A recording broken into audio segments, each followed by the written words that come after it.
Let's talk about what Google is looking for. There's 3 tips I want to lay on you here. Number 1, unique content. The more that content is unique to you, your shop, your city, your state, your county, your province, the better it is for your results. Customize that content so it's your voice, so it's unique to your city, your state, your street, your neighborhood. The more you're able to dial that in, the better it is for your Google information or your Google results.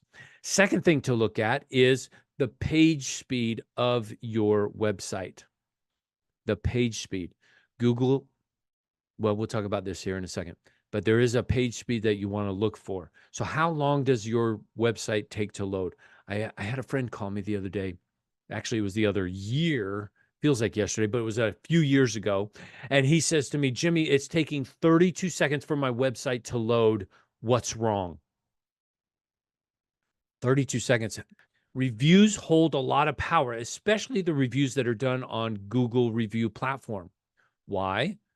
Well, Google is the godfather of the internet. If you're going to play the game, you got to kiss the ring. You need to know the rules. That's their platform. What goes into there has some effect on the results that you're getting from your Google searches and things like that.